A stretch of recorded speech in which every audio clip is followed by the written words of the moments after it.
पर में आज एक एडवर्टाइजमेंट है।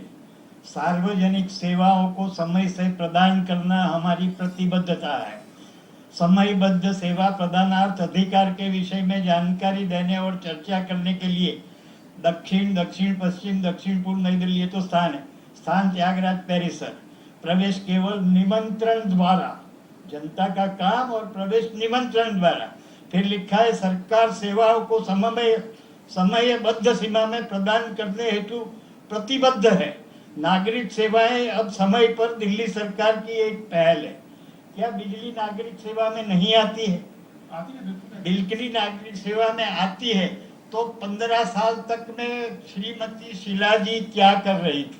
ये सवाल आप पूछना चाहते हैं? हाँ, मैं पूछना चाहता हूँ। और दूसरी बात ये है कि वो लोगों को नहीं पता है कि वो पटियाला की राजकुमारी है, तो कहीं राजाओं की प्रतिबद्धता तो उसमें नहीं।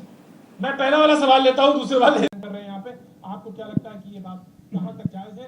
ये इन 11 सालों में हम बेहतर हुए हैं? अगर बेहतर हुए हैं तो क्या रिपोर्ट आपकी क्या है? एक तो जो भाई साहब ने बताया आज हाँ। आज जो ये प्रोग्राम था जी, जी। इसमें आरडब्ल्यूएस को 3 डिस्ट्रिक्ट से बुलाया था, पर आरडब्ल्यूए 4 लोगों को बुलाया था। तो करीब मैं भी गया था वहाँ। हजार लोग थे बिजली की वहाँ। समस्या वहाँ पे उठी?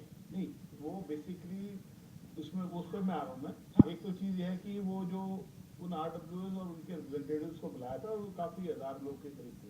दूसरी बात, ये बात बिल्कुल ठीक है कि क्या है, सरकार में चाहे वो पहले बीजेपी की थी या कांग्रेस की सेंट्रल गवर्नमेंट में, जो ये प्राइवेटाइजेशन या पीपीपी मोड में जो transfer of government services into PPP mode या प्राइवेटाइजेशन मोड में डाल के उनको रेगुलेटरी फ्रेमवर्क से, जैसे जो कि भाई आरटीआई में नहीं आएगा क्योंकि ये प्राइवेटाइज हो गया, या उनका जो मॉनिटरिंग मैकेनिज्म है या अकाउंटेबिलिटी मैकेनिज्म है वो कमजोर करने का जो ढांचा है, मेरे ख्याल से ये इसमें काफी गंभीरता से देखने की आवश्यकता है।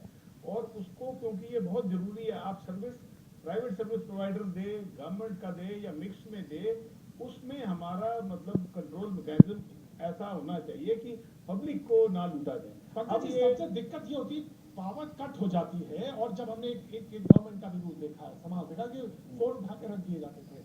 लोगों का कहना है कि वही स्थिति अभी भी है। आप फोन करें, कॉल करें, कोई ऐसा जवाब है, नहीं देखो देता। अकाउंटेबिलिटी ये थोड़ा सा इसको मैं गलत बताऊंगा, क्योंकि क्या है, जहां तक पावर कट्स की पोजीशन है, पावर कट्स हो रहे हैं, बट इतना ज्यादा नहीं है कि कुछ एरिया, पर्टिकुलर साउथ दिल्ली में तो पावर सप्लाई काफी है, काफी बार जा भी रही है, लेकिन इतनी ज्यादा नहीं। लेकिन उसमें जो मैं इनको मतलब ये कहा जा सकता है कि जितना रोना रोया जा रहा है उतना पावर कट नहीं कहा जा पता सकता। कितना रोना रोया जा रहा है, बट मेरा ये वक्त इसमें थोड़ा सा ब्रेक का, छोटे से ब्रेक के बाद हम फिर हाजिर होते हैं। आप बने रहिए हमारे। आपने अभी, मैंने आपको बीच में रोकना चाहा था, आपने कहा कि नहीं कि इसमें सरकार का कोई हाथ नहीं है। जौहरी साहब ने शो से शुरू होने से पहले और भी सारे एक्सपर्ट हैं, और लोगों को पता है कि जिस वक्त दिल्ली में बिजली के दाम घट रहे थे, उस वक्त शीला सरकार ने ही चिट्ठी भेज के दिल्ली के दाम घटने की प्रक्रिया को रुकवाया था। बात आती है सीएजी ऑडिट की। पंकज जी हमारे आरडब्ल्यू के बड़े तगड़े एक्सपर्ट बैठे हैं, शायद कई लोगों को कई बात कर रहे थे, तो मैंने आपको कहा था जरा शांत रहिए, थोड़ी देर बाद ये बात पता लगेगी। जिस वक्त ये बैठे थे उस वक्त सबसे पहले हाथ पूरी साहब के साथ मिला था।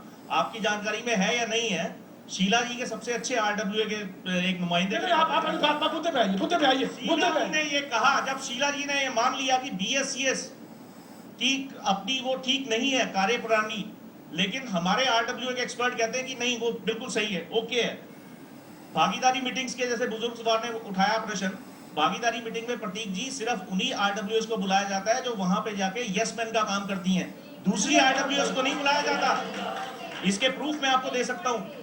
इसके साथ जो आपके जो बिजली के बिल हैं, बिजली के बिलों के अंदर ये बात लिख के आनी चाहिए कि भाई इतने घंटे आपकी बिजली की लाइट कटी है। जब ये आ सकता है कि लोड इतना बढ़ गया आपके उसमें, तो ये क्यों नहीं आ सकता है इतने दिन आपकी लाइट कटी, इसका भी ये ब्यौरा साथ में है। क्यों आना चाहिए? आप बात करते हैं बिजली के बिलों की। मेरे पास ये, अभी आप पॉश एरिया पे ना जाएं, स्लम एरिया पे चले जाएं। मेरे पास इस वक्त कुछ स्लम एरियाज के बिल हैं जिनके पिछले महीने 400 रुपए के बिल आए थे, और इस महीने उनके बेचारों के 3-3 हजार के 4-4 हजार के बिल आए हैं। मई और जून के आए होंगे। हाँ, अप्रैल और मई के जो बिल आए वो 400 रुपए के आए, और इस वक्त उनके बिल आ रहे हैं 3000 रुपए के। ऐसे कई बिल हैं। वो एक सेकंड मैडम, एक मिनट, मैं बात कर रहा हूँ स्लम एरिया की, वहाँ एसी नहीं है। वहाँ एसी नहीं। इनका कहना है कि बिजली चोरी वहां पे होती है, इनका कहना। मैडम स्लम में बिजली चोरी की बात नहीं कर रहे, हम बात कर रहे हैं बिलिंग्स की। एरिया में एसी लगाए। बात हो रही है बिलिंग्स की। जीरो बिलिंग दिखाई जा रही है, जीरो बिलिंग। सवाल इस बात का दत्ता साहब जी जिस बात की तरफ उल्लेख कर रहे हैं, जिस तरह से इशारा कर रहे हैं, एक मिनट बाबूजी, मैं आ रहा हूँ। पंकज जी, अभी कल की न्यूज है कि एक यही बिजली कंपनी जो है, उसी बिजली कंपनी का एक बड़ा प्रोजेक्ट, मेट्रो प्रोजेक्ट, लॉसेस में आने के बाद वो वहां से छोड़ के बाकी सरकार चला रही है उसको। आज उसने मान लिया, तो ये कंपनी जो यहाँ पे बैठी है, जब इतने लॉसेस में है तो इसको भी छोड़े ना, सरकार चला ले पुरानी तरह से, जो नहीं चलाती। डीआरसी चेयरमैन ने, आपसे पंकज जी मैं एक बात कहना चाहता हूँ, आप पब्लिक हियरिंग के अंदर नहीं प्रेजेंट होते। इस बार पब्लिक हियरिंग में डीआरसी चेयरमैन ने ये मान लिया कि हम बिजली के नाम बढ़ाएंगे 2400 करोड़ रुपए। हमने देनदारी लिखत में दे दी है बिजली कंपनियों को।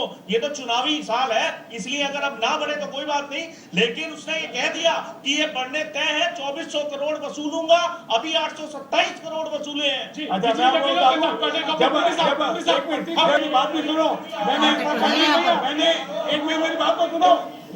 मैंने पब्लिक हियरिंग में जाना इसलिए बंद कर दिया क्योंकि वो वन साइडेड हियरिंग होती है, क्योंकि जो जनता है वो तो इमोशनल होकर बात करती है, उनके पास टेक्निकल कॉम्पिटेंस नहीं है, इसलिए वो मैंने जाना बंद किया। इसलिए और किसी वजह से नहीं। प्रतीक भैया, मैं एक बात टैरिफ के बारे में एक बात मैं कह रहा हूँ, आज भी आप एनसीआर का कंपैरेटिव शीट उठाकर देख लें, आज भी दिल्ली में दूसरे राज्यों के मुकाबले बिजली सस्ती है।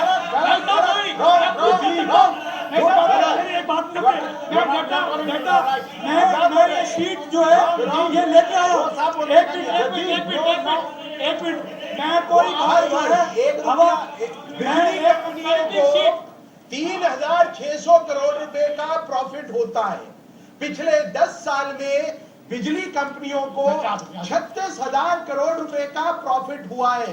ये कैसे कहते हैं? टीएनडी लॉसेस तो कम हुए, जो पहले ज्यादा चोरी 50% होती थी, वो अब कम होके 20 या 15 या 12 या 8% पे हो गई। मेरा मानना है ये कॉन्कोटेड फिगर, ये बिजली कंपनियों के स्पोक्समैन बनकर अगर पूरी साहब यहाँ पर आते हैं, पूरी साहब प्लीज, दिल्ली की जनता आपको और हमें और राजनीति करने वालों को छोड़ेगी नहीं।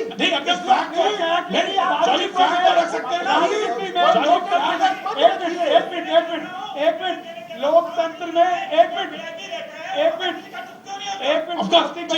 प्रतीक भैया बात सुन लीजिए। लोकतंत्र में सरकारें गलत है या सही, इसका फैसला राजनीतिक पार्टियां नहीं करती हैं, जनता करेगी। जनता करेगी।